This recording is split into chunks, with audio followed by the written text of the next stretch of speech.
How's it going, folks? In this video, we are talking about the best features for iOS 17. That includes things like standby mode, live stickers, live voicemail, multiple timer support, video voicemail for FaceTime, awesome music app upgrades like Crossfade support, SharePlay music collaboration, and finally, live widget support, super cool AirPlay enhancements, Safari profiles, offline maps, and much more. But first, a word from our sponsor. 9to5Mac is sponsored by Bellroy, who's introducing 3 new cases for the entire iPhone 15 lineup. The cult favorite iPhone Case 3 card improves card access, moving the magnetic trapdoor further into the leather wrap shell. It features a better balance of leather and polymer corners for protection and color-matched aluminum buttons. The Mod Phone Case Plus Wallet is a flexible dynamic duo connected by a magnetic rail system. It can be a slim case when at home or wireless charging, or a phone and wallet case when out and about. And Bellroy's iconic phone case is updated for iPhone 15, trimming bulk without compromising protection. The leather provides a great in-hand feel, while polymer corners protect from impacts. Bellroy's iPhone 15 cases are available now, and 9to5Mac viewers get an exclusive 10% off discount by clicking the link in the description. Special thanks to Bellroy for sponsoring 9to5Mac.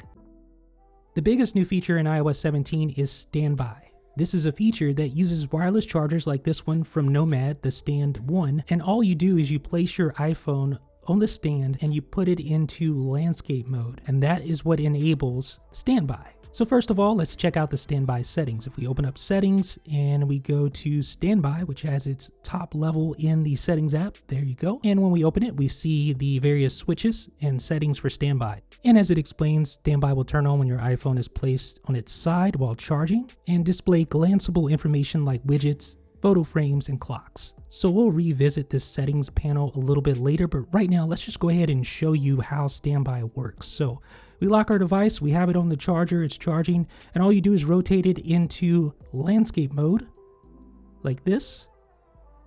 So it's still charging with the screen locked, and you'll notice it'll enter standby mode automatically, and there it is. So you get a nice glanceable clock here, one that you can quickly, if it's on your bedside, on your nightstand, or on your desktop, you can quickly see whatever information is being displayed there, in this case the time. But as I'll show you in a little bit, there's more than just clocks available for standby. And that's what makes this feature so interesting. So when we rotate our phone back into portrait mode, you're going to see it exit standby, you're still on the lock screen, and you can rotate your phone the other way. So either way it's rotated, doesn't matter. It will still enter standby if it's locked in on that charger. So let's go back and rotate it the other way.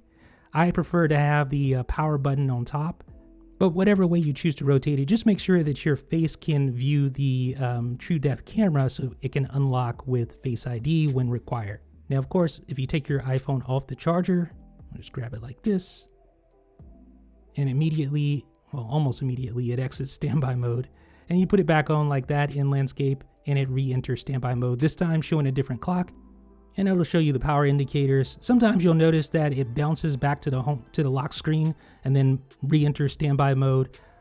So it's almost like it's negotiating that, but sometimes it likes to bounce back to the lock screen and then back into standby mode. So don't be alarmed if you see that happen. So I was speaking of Face ID, you'll notice when you swipe over to the photo frame, you'll see Face ID want to authenticate to make sure it's you before displaying any photos. You'll also notice that you can access Control Center directly from standby mode, and you notice Control Center is in landscape mode to accommodate standby. But what isn't available is Notification Center. So you'll notice when you swipe down from the upper left-hand corner, it'll just switch between the various assets, in this case clocks. So you have 5 different clocks. You have your analog clock right here, you have your digital clock, you have your world clock, you have your solar clock, and your float clock. So let's take a look at the animations for each clock. So there's the one for float. Here it is for solar. Now we're going to switch over to the world clock. And before I show you the animation for it, I wanted to point out that you could switch between the various locations. It'll show the time in that location and the local time in the upper left-hand corner. So all these clocks are configured, of course, in the stock clock app. And you can see the areas of the world where it's dark and where it's light, depending on the time.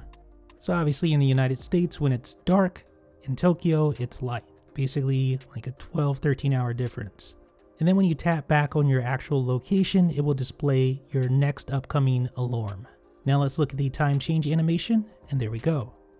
So now we're going to switch over to the digital clock. You can see in the bottom right hand corner, you have the current or up next alarm. You also get the date and day and the current temperature. And there's the animation. And the last clock is of course the analog clock.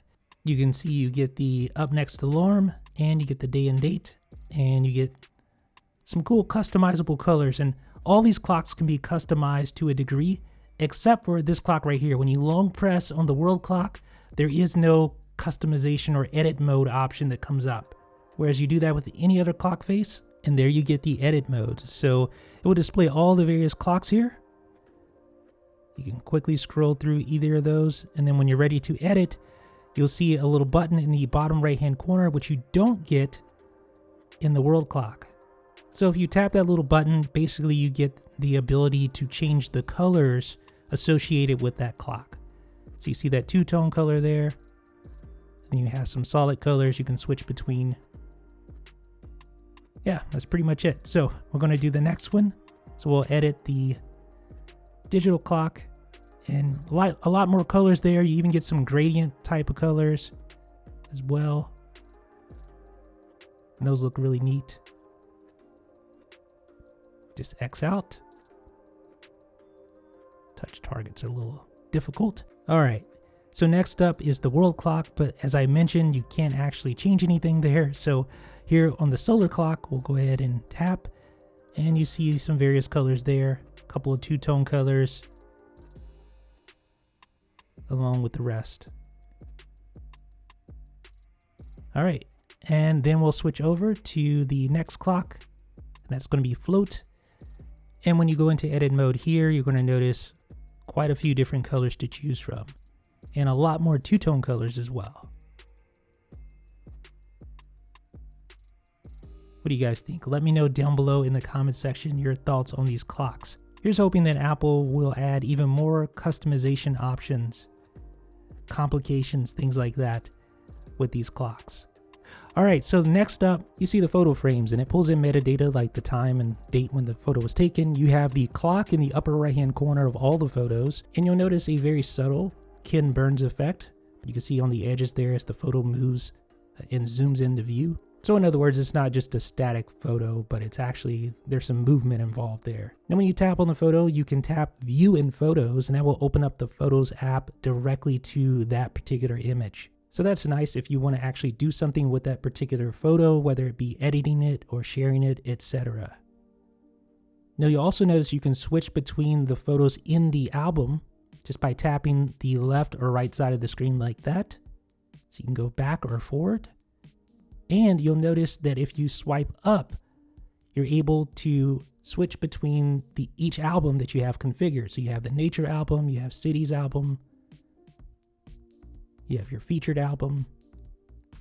So you can have multiple albums and customize those and switch between the photos within each album, of course. Okay, so let's go ahead and long press, and now we can enter edit mode, and you can go through, see all of your configured albums, and then you can hide an album by tapping the little button in the upper left-hand corner if you don't want that to be displayed. And then when you hit done, you'll see that that album is hidden. Just like that. Now we can go back into edit mode and re-enable that album simply by tapping the button again. There we go. And you can add an album by tapping the plus button. You can add any album from your photo library. So I have an album called Wallpaper. I'll just go ahead and add that in there. And if I change my mind, I can always hit the little minus sign to get rid of that album. But I'm going to hit done now. And there is the new Wallpaper album. Looks good. So you can of course cycle through all the photos within that album. Pretty cool. So that's photo frames within Standby. Now let's talk about perhaps the most exciting feature within Standby, and that is support for widgets. And I know this is sort of the feature that everyone really cares about because this brings glanceable data directly to your nightstand or wherever you have your iPhone set up with Standby mode enabled. So you'll find quite a few first-party widgets available, but there are also a lot of third-party widgets available right now, and even more will be coming down the pipeline in the near future. But the cool thing about these widgets is that they are interactive. So you can, for instance, complete a task within the Reminders widget, or if you're using a third-party widget like Things, complete a task there. And if you long press, you can enter the widget edit mode similar to what you find on the home screen on iOS. And you can go through there and reorganize your widgets, enable smart rotate, widget suggestions, etc. So you can scroll through the list of widgets. You can remove a widget by tapping the little minus sign and selecting remove. And then you can reorder widgets by simply tapping, holding, and dragging like that. And of course, you can add additional widgets by tapping the plus button in the upper left-hand corner. And then you can search your widgets, you have suggestions, and then you have each individual app that supports widgets, so App Store or batteries. And then you can simply add a widget just by tapping add. So the home widget, you get the grid forecast and accessories, you can just add that in there. And of course, you can edit any one of these widgets as well if they have those editable parameters. Now the home widget is cool because you can interact with it, but you'll notice one thing: when a widget links you to its app, if that app doesn't support landscape mode, it's going to be very awkward going from a landscape standby directly into an app in portrait mode. But thankfully, at least some of the tiles on the home widget are truly interactive, meaning if you tap them, that action takes place without linking you back to the main app. So I can, for instance, lock my door or unlock my door. I can turn on my accent light, all without leaving standby mode. But the calendar widget is actually a good example of how you would like it to work in most cases. So when you open up calendar, it looks a lot more natural because that app supports landscape mode. So the transition between standby and the app isn't nearly as jarring. Now standby also supports Siri, of course. So you can use Siri voice commands, or you can manually invoke Siri, and you'll notice that it has a very nice landscape layout. So I ask it to play some music, it starts to play that music, and you can see that now playing interface looks really nice in landscape layout. So you can go in there and control all the various transport controls. So you can scrub through your music, you can go back, go forward, play, pause, change the volume, access your AirPlay controls, all that directly from the Now Playing interface. And you'll notice that the Now Playing interface adopts the color scheme of the album artwork of whatever's playing currently. So you can see how that changes. It looks a lot nicer there.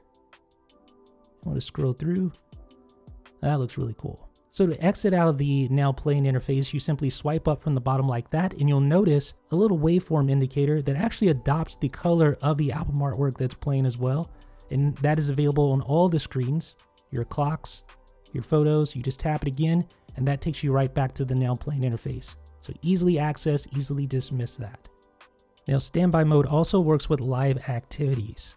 So I'm going to ask Siri to start a timer, and you'll see the timer live activity appear. See that? You tap that, and now you see this nice full screen timer in landscape mode. Looks great in standby. And once the timer completes, you'll get options to either repeat the timer or stop it with nice large tap targets. And in standby, you can ask Siri whatever. For instance, you can ask it, what's the score of the game? And it'll give you that score in a nice glanceable, easy to read view. And of course, third-party live activities work as well. So here is Flighty. We're going to just start the live activity for Flighty. You can see it on the lock screen, but watch what happens when we go into standby. Now we get the live activity. You can switch between it. There is the music now playing, but you can switch between two live activities just like that. And now you see that nice full screen landscape view of the live activity for Flighty. But what happens when you receive notifications? Well, they appear in a nice, large, glanceable view that makes sense for standby. So I just got a notification for an email I received on my Gmail account, and that looks great. But what about when you get a phone call? Well, let's show you what happens then.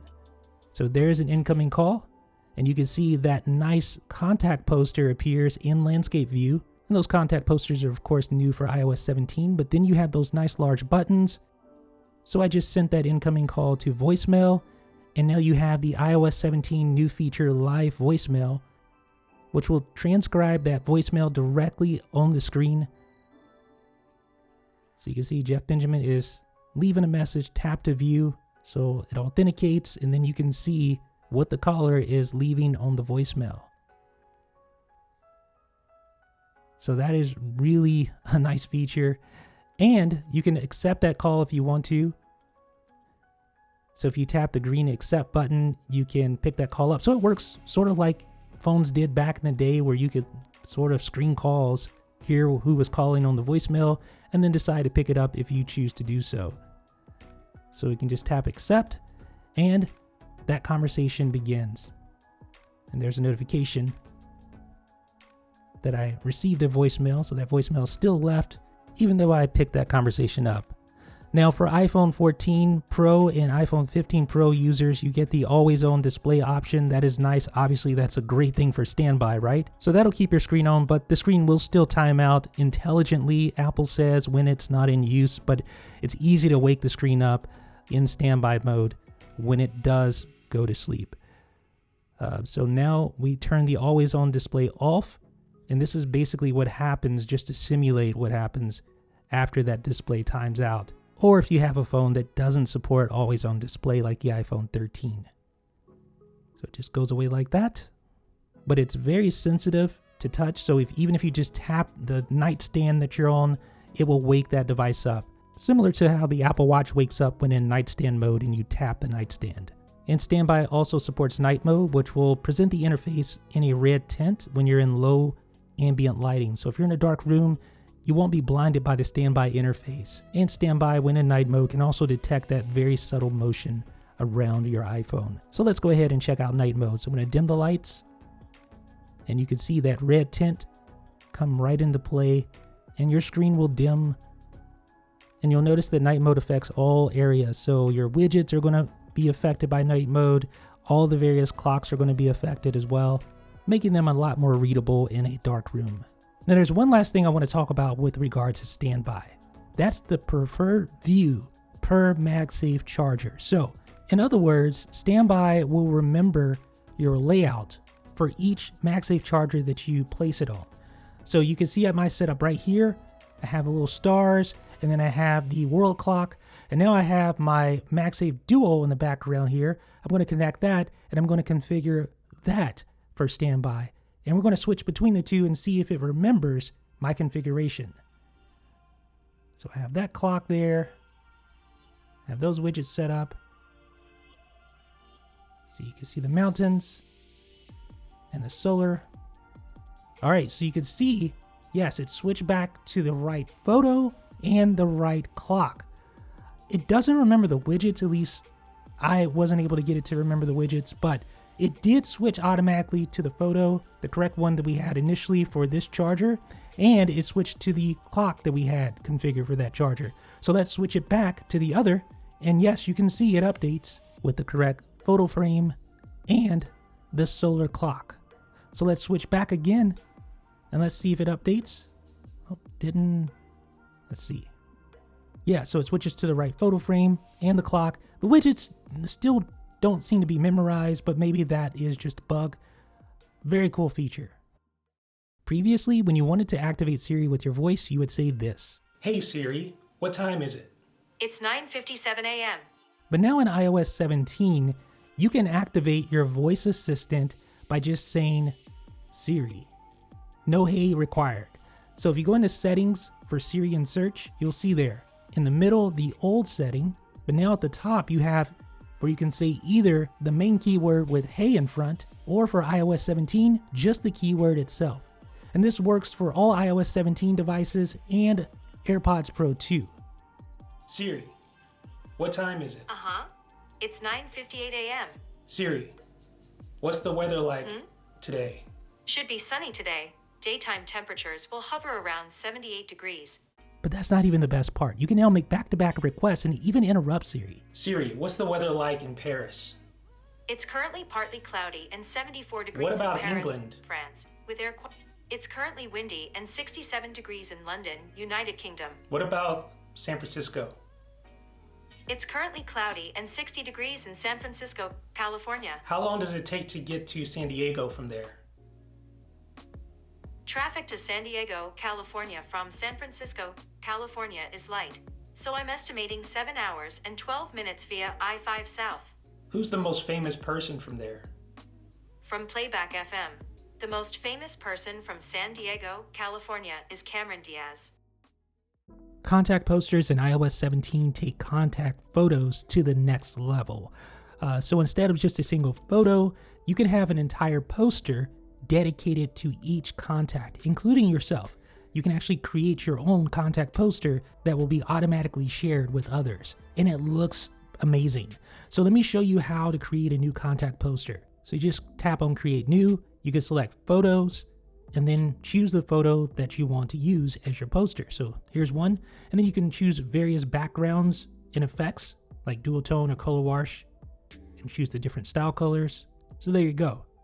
So you can also zoom in and zoom out, and you'll notice at the top, it creates a gradient to fill in any blank space at the top, so it fills up that whole screen. It looks really good. Well, not my picture, but the idea of contact posters. So you can see here, you can change up the font size, the font color. So you can customize it to your liking. So there we go. Now you also have the ability to choose to use the depth effect or choose a solid background if you'd like to do that. So we'll tap done, and there's our completed contact poster. So just tap continue, and now you can use that same image for your contact photo. So this is the small little photo that we've always had, but you can go in and add a filter to that photo if you choose to do so, and continue. So there we go. There is our contact poster and contact photo. Now you'll see that I do need to make some adjustments here because it was a little too low. It didn't look quite right. So just going to tap done now after adjusting. And there we go. I think that's a lot better. See how it takes up that full screen. All right, so let's see how it looks now. That's better. So you can see the Contacts app has been updated to accommodate those posters, and you can go in and enable name and photo sharing, and this will share that poster and the name with your contacts automatically. And you can also make it ask all users that you communicate with, not just your contacts, if you want to adjust that share automatically setting. So you can make it always ask if you choose to do so. And just like you can have multiple lock screens, you can have multiple contact posters. So we'll go in here, we'll create a new one, this time using Memoji. So you can go in there and set that up, take a picture. And you can change the background color up. You can turn the depth effect on or off. And there we go. So there is our second contact poster. You can quickly switch between the two if you wish. And you can also create a contact poster with just a monogram. So this is what you see. Oh, wow. Wow. That's downright frightening. That is not what Apple had in mind when they created contact posters, but you get the point here. But you can see how the incoming call screen has been redesigned to accommodate that large contact posters. The buttons move down further so you can see that poster unobstructed. But you see I created my own contact poster for Ducky Benjamin. So you can create them for contacts that you have, but you can also update and overwrite that contact poster with whatever new one the user creates and chooses to share with you. So this one obviously looks a lot better than what I created there. And again, you see how that redesigned incoming call screen looks so good with that high resolution photo. And this redesigned contact screen looks so good with that high resolution photo as well. One of the most fun things to do in iOS 17 is to create live stickers. And you can create a sticker directly from the photos that you have in your photo library. So all you do is tap and hold on the image, you'll see the little outline, the copy paste menu will pop up, and then you just simply select add sticker, and it goes and adds that sticker to a new sticker drawer. And then you can also go in and add effects to that sticker.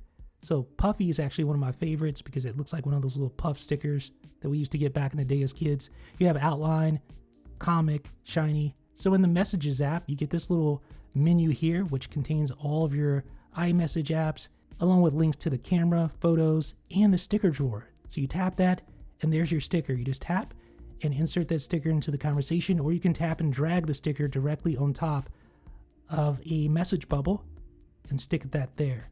And then you can go in and edit your effects if you want to do that. Just going to add this one with the outline, just like that.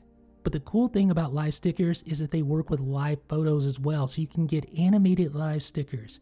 Let me show you. So here's our fire pit. It's going to tap like that, add sticker, and it adds it. You can see the little countdown timer indicating that it is an animated sticker. So you can see the animation there. And I can just tap, drag, and drag that animated sticker. Or I can just tap to insert it directly into the conversation thread. Now the sticker drawer, it's not just accessible from the Messages app. You can access it from anywhere directly from the emoji menu. So you can see my frequently used, but you see this little button there, that's the sticker drawer, and that allows you to use stickers in many more places, like in the Notes app. Just adding a sticker directly to a note is now possible. There are many keyboard and cursor updates in iOS 17, starting with the redesigned loop. And this helps to move your cursor with even more precision, so you can position it exactly where you want it. And now you also get inline predictive text. So iOS 17 is smart enough to learn as you type what you may mean. So you can see it's going to actually suggest. See that? You just hit the space bar and you get inline predictive suggestions. So it's not just limited to the predictions above your keyboard, but now it's inline. So watch again, I'm going to type and notice the inline predictions get even better as it learns the way that I type and the content of what I type. Now notice in the dynamic island, just a side note, you can see the voicemail that's incoming, and that's from an unknown caller, so it just goes directly to voicemail. I don't have to worry about it. I can block it if I want. That's just kind of cool. All right, so now let's go down to the next line, and you can see inline predictions get even better. Look at that. So that's definitely one of the cool new features in iOS 17, but it's not just that. Autocorrect is now more accurate in iOS 17. And even if it does get what you're typing wrong, you can easily revert back to what you had now, thanks to this new feature. Watch. I'm going to type autocorrect wrong on purpose, tap it, and then you see the little back button there. You just tap that and it goes back to your previous correction. So any underlined words underlined in yellow that have been corrected, you simply tap on it and then you can go back to the original. Now you also notice an updated text cursor when enabling things like dictation.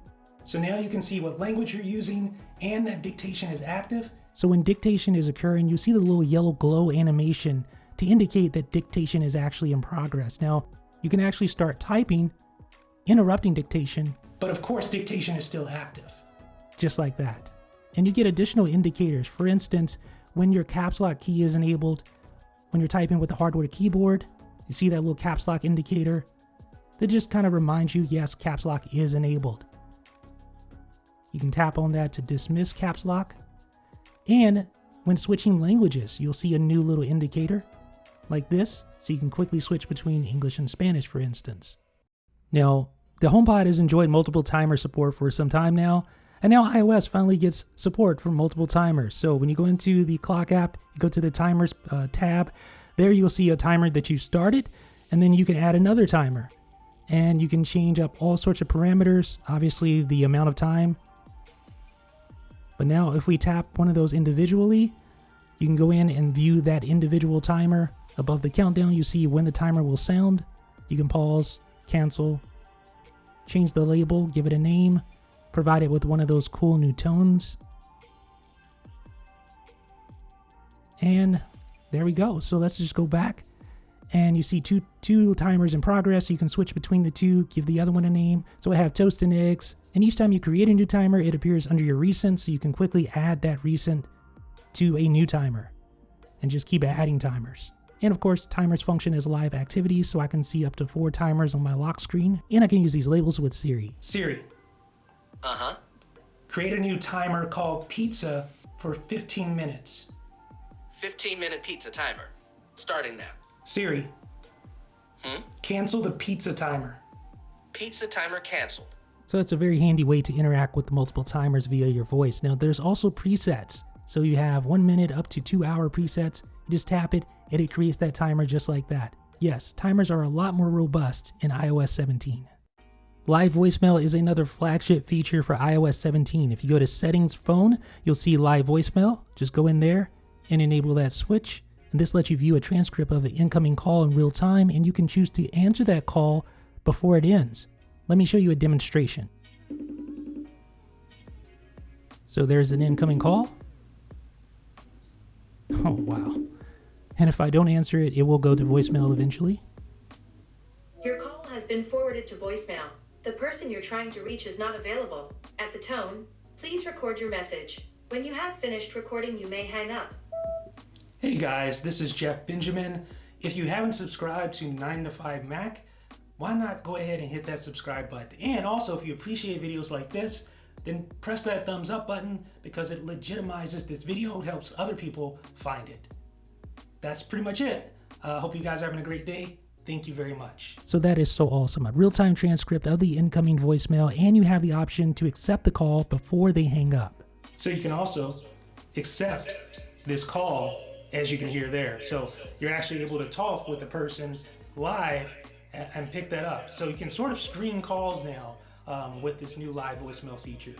So let me show you what happens. Again, here's Ducky Benjamin.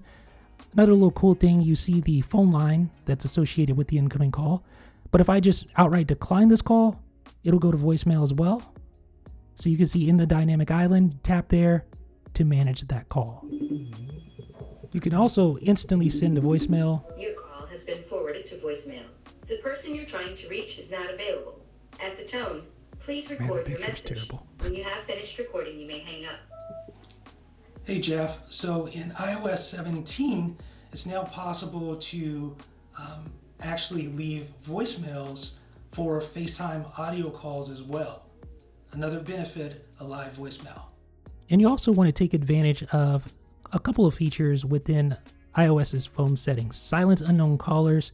Calls from unknown numbers will be silenced, sent to voicemail, and displayed on the recents list. Super handy if you get a lot of unsolicited calls. And then there's call blocking and identification, so you can silence junk callers that your carrier recognizes as junk as well. Now this is a super cool new feature. When someone doesn't answer your FaceTime call, you have the option to record a video to send, sort of like just a video voicemail. So you just tap record video. Let me show you. So same thing, unavailable, but I'm going to use record video here. And now you'll get a countdown, and you can go into the various settings within Control Center and change up things like enabling center stage, or changing up portrait mode, enabling it, changing the depth, enabling studio light, and changing the intensity, or even adding reactions. So let's see it in progress. Okay, so what's going on 9 to 5 Mac viewers and readers? If you haven't subscribed to the channel, this is my pitch for you to do so right now. And also leave a thumbs up on this video. We got much more content coming down the pipeline, so be sure to check that out. And thumbs up, of course, if you appreciate videos like this. Thank you. So that was pretty fun and very easy to do. So now, once you've shot your video, you just tap the send button like this, and the video will show up in line within the FaceTime history. Sorry, my voice is just dying here.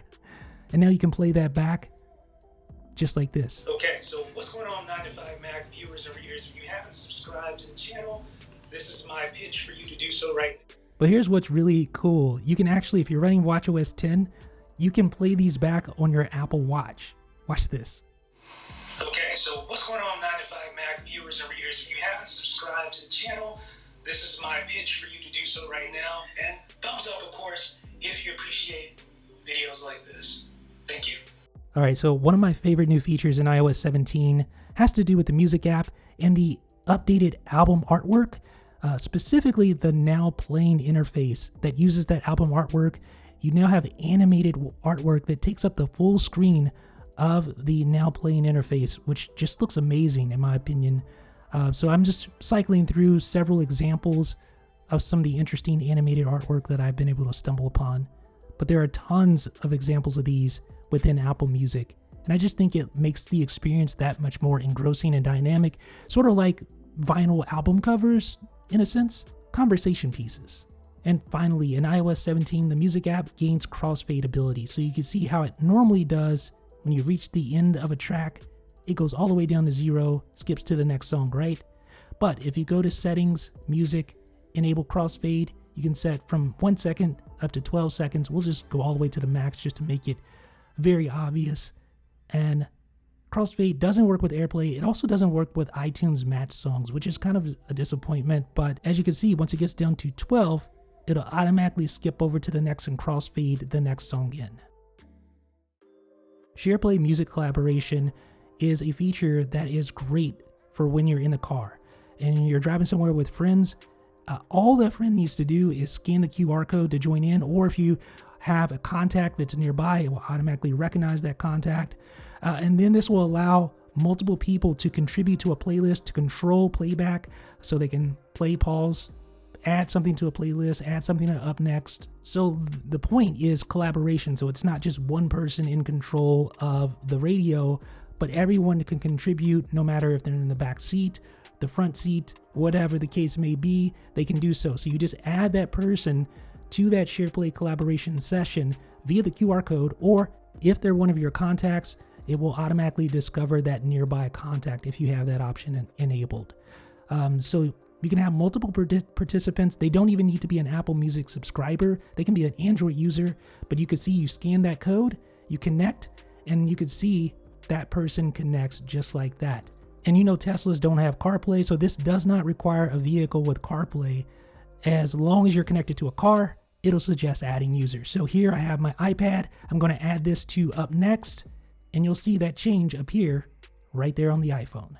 For the first time on iOS, we get interactive widgets, and I kind of previewed this when I talked about standby, but here you get widgets on the home screen as well that you can interact with. Unfortunately, changing the thermostat is not one of those, but you can turn lights, as you can see right there, on or off directly from the widget without opening up the home app.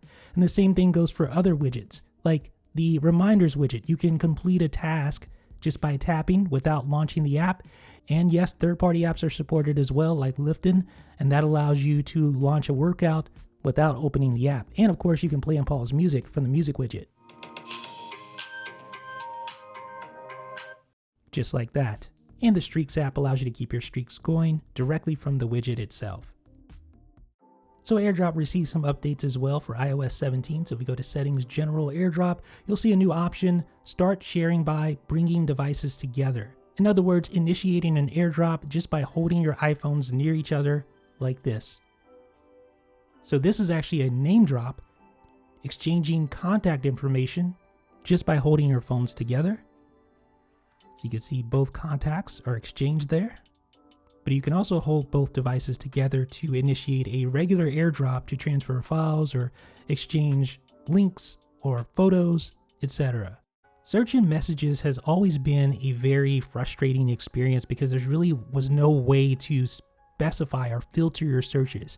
But now you can, thanks to enhanced message search. So you can filter on contacts, links, photos, locations, and documents with the goal of helping you better pinpoint what you're searching for. Now this, folks, is a big one, Safari profiles. So in Safari, you have various tabs that you can open up. But after you have so many tabs open, things can get a little bit unwieldy, right? So Apple in iOS 16 introduced the concept of tab groups. And the idea was to get groups of like tabs together to help you to stay better organized. But they all still share the same history, the same cookies, website data, etc. So Apple is introducing profiles to further help you to stay organized, keeping browsing data separate. So you have separate website data, separate cookies, separate history per profile. It's almost like having two different installations of Safari, basically. So here I'm going to create a new profile. You get options, you get various glyphs that you can choose. You can give it a background. You can choose where your favorites are located. You can use the same favorites that you already have. And then you want to go ahead and give it a name. All right, so there we go. So we have our personal profile that's automatically created when you create a new profile. And the personal one is just everything that you normally have. And then you can switch over from personal by just tapping this little button down here. And this shows you everything you're normally used to seeing, like your open tabs, tab groups, private browsing, new open tab. But down here below, you have the profile. So you can switch between those. You can see this is the EV profile we just created. You can see the background with a little bike on the wallpaper, which is kind of cool. So when you go in, you can quickly switch between these profiles just like that. So you can switch between personal and EVs. So the cool thing about this, though, is that the histories between these two profiles are completely separated. In other words, these profiles do not share the same history. So I open up my history here. For my personal profile, you see all the various websites I've gone to this afternoon, right?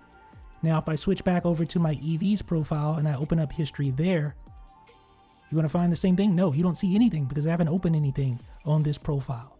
Now I'm going to open up threads and you can see that appears in the history. So when I go back over to personal, does threads appear? Well, no, because again, two separate profiles, two separate sets of history data. So with that in mind, when I go to clear history and website data, it allows me to target a specific profile. So I can say all profiles, or I can just say, hey, personal or just EVs. So I can choose all history for EVs. I can choose to close tabs if I want to. So if I go back to Safari, I open up the history for personal, all the history data is still there. But when I switch to EVs, the history data is no longer there. But it doesn't just stop with history. You also have separate cookies as well. So if I switch over to personal and I log into 9to5Mac, here's my drafts. I'm going to just log in real quick. All right, so I'm logged into 9to5Mac. What happens when I switch over to my EV's profile and I try to access the 9to5Mac backend? Well, it's going to ask me to log in to WordPress again because it's not sharing the same cookies. They're separate. And the same thing goes for extensions. So I can have an extension enabled within the EV's profile, but you can see it's only available or only enabled for EVs. So what does that mean? Well, I can load an extension on the EV's profile. I can set it to dark mode on this profile for ESPN, but as soon as I switch back over to my personal, it's going to be light mode because that extension isn't even enabled for the personal profile. And tab groups are also quarantined per profile. So if you have a tech blogs tab group on personal, that same tab group is not going to be available on the EV's profile. But if I create a new tab group called cars, for instance, that will be strictly found within the EV's profile. So I'm just going to do that real quick right now. I'm going to add that. I'm going to add Tesla as well. So that's the cars tab group within EVs. Let's switch back over to personal. No cars tab group to be found, but of course you still have your tech blogs tab group. And even the wallpaper is per profile. So you have this wallpaper on my personal, and then you have the other EV profile with the teal wallpaper, and all these wallpapers carry over to macOS and iPadOS. If you're the outdoorsy type, then offline maps is definitely going to be something you appreciate. This allows you to download your maps so that if you go off grid or if you're in a place where there's no cellular reception, then you'll still be able to have data for your maps, points of interest, navigation. So all you do is set your bounding box for where you want to download. And you can see that the size of the map will change based on how big the map is that you're downloading. So now you can see it's downloading this map here, Natural Bridge, which is in an area where you're not going to have the greatest cell reception at all times. So you see the notification offline map downloaded. So you tap on that and then you get details about the offline map. So you can configure how it downloads the offline map. You can select automatic updates, optimize storage, and then you can choose to go into offline only mode. Here you can go in and resize or delete the map.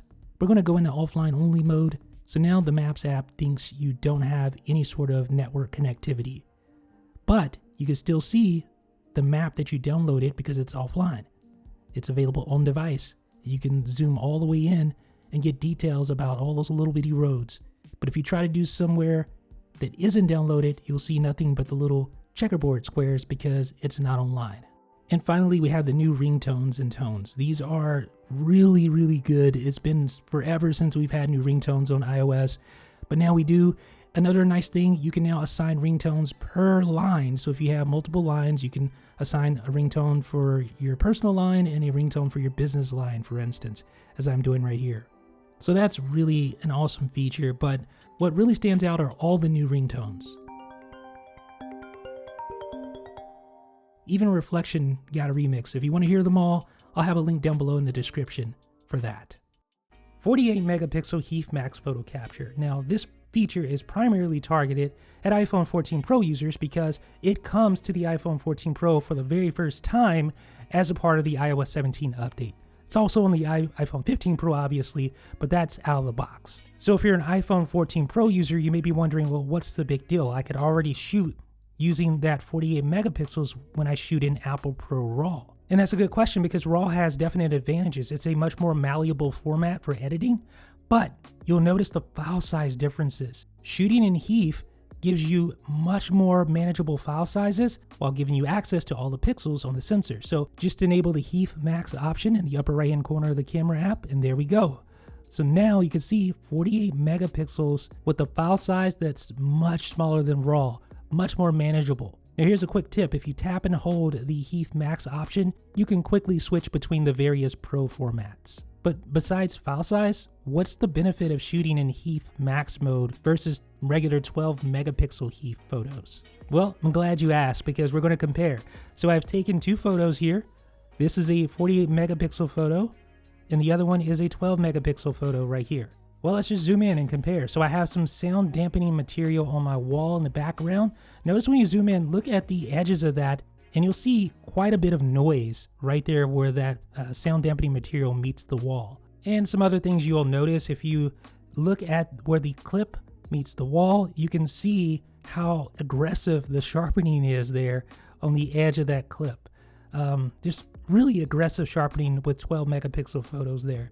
Now let's switch to the 48 megapixel photo and see if we notice a difference. So when you zoom in, instantly you can see way less grain, way less noise where the sound dampening material meets the wall. So instantly noticeable.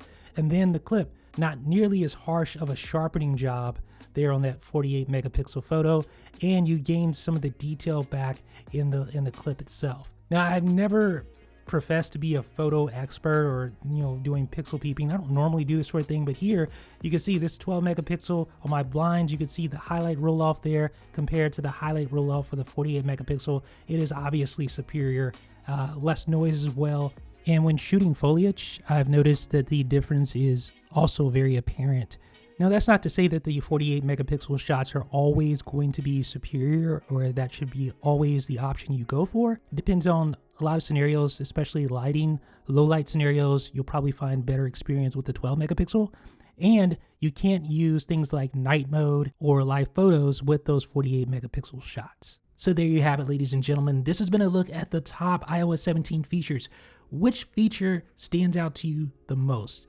Whatever the case may be, I think you will agree that this is a massive update and perhaps one of the best iOS updates we've seen in the last half a decade. iOS 17 is packed with so many useful features, it's hard to just pick one, but if I had to pick one, yeah, it would probably be standby mode. Let me know what you think in the comments. This is Jeff with 9to5Mac.